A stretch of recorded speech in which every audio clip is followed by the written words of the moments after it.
Hey, what's up everyone? Welcome back to another video of mine, and today we're talking about Sandy's resurrection, so let's get into it.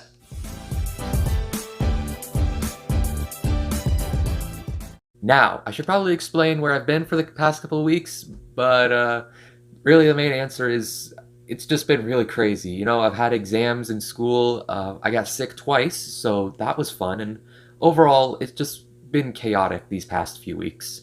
But I'm back. I'm going to try and upload as consistently as possible. You have my word on that. And hey, I'm making a new video right now, so that's great. Anyway, I just want to thank you guys for your patience with me. And now, back to the video. Actually, wait. Before that. Please consider subscribing, okay? Only about 10% of my viewers are actually subscribed. Alright, now with that out of the way, now let's get into the video.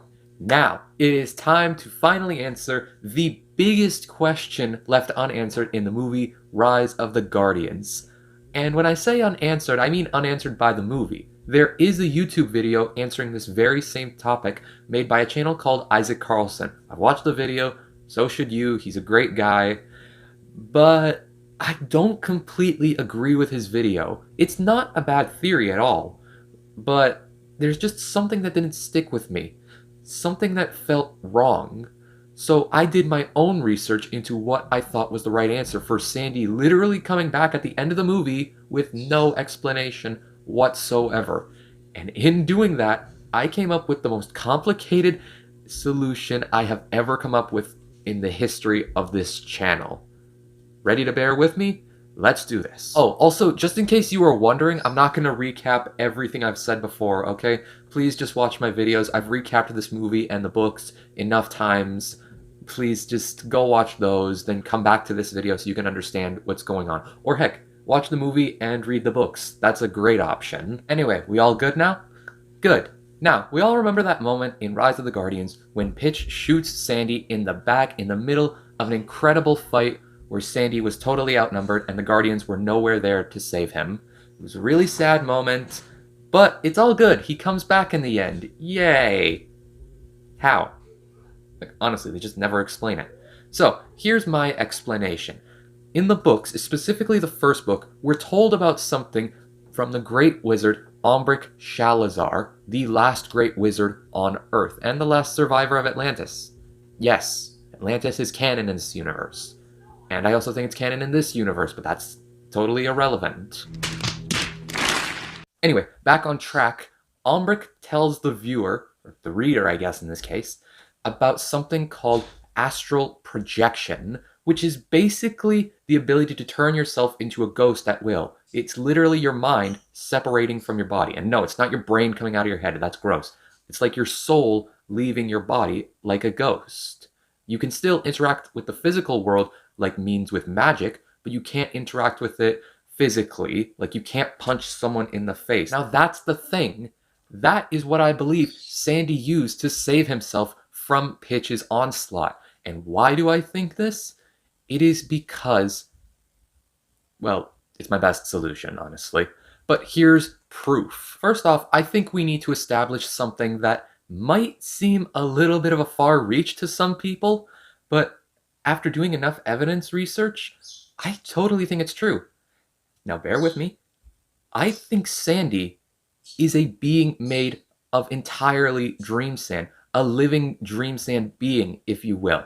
And I have proof, okay? I did not just pull this out of my ear, okay? Now, of course, that would seem very, very improbable. Like, sand is not alive, and even dream sand, for as magical as it is not alive. But there is one character in all of Rise of the Guardians franchise that I believe does make this a possibility. Nightlight. Now, like I said before, I'm not going to go over everything in the books, okay? If you know Nightlight, you know Nightlight, alright? Oh, wait, that rhymed. Anyway, back on track. How many times have I said that this video?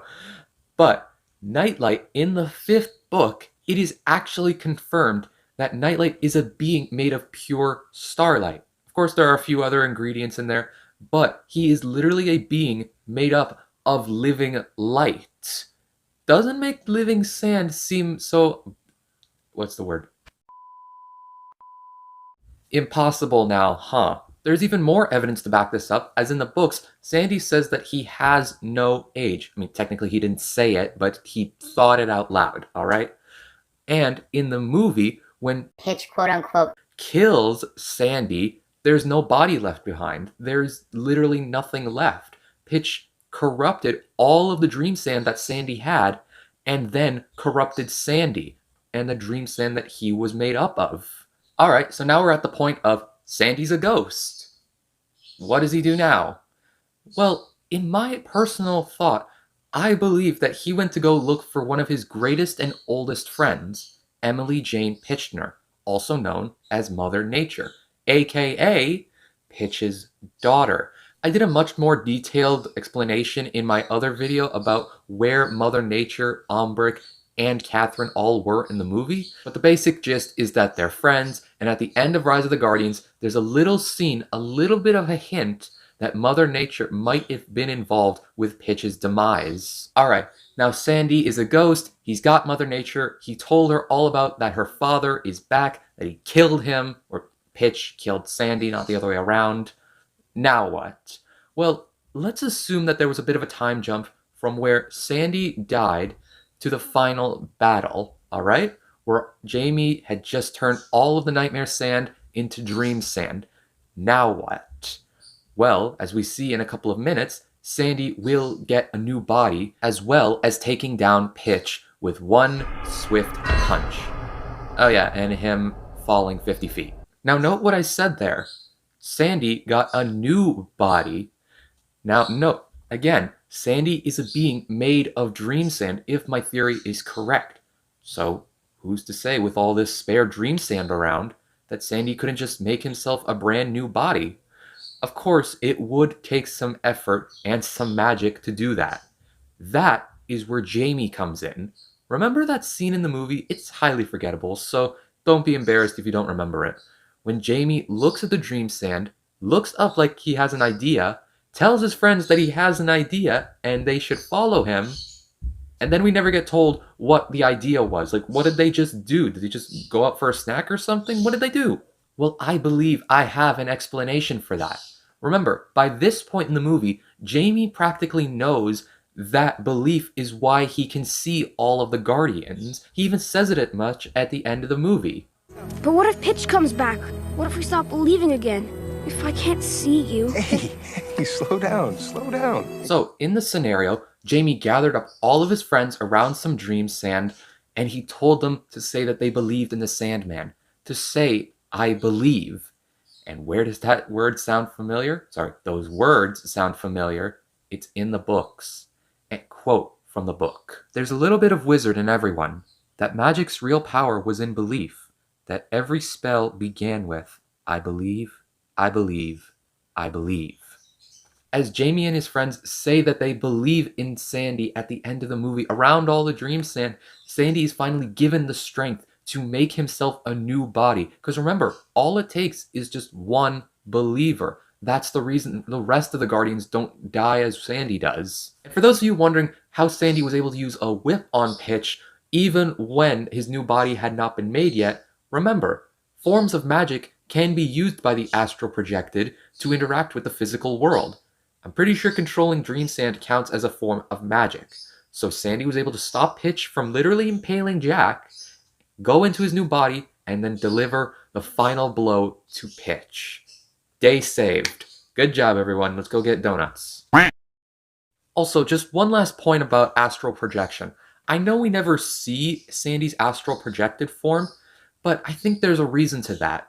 In the books, when Ombrick is able to astrally project himself, it seems as though he can make himself invisible and visible to people he wants to see him. An example of this is when he turned visible in order to interact with the Lunar Lamas and warn them about Pitch's attack.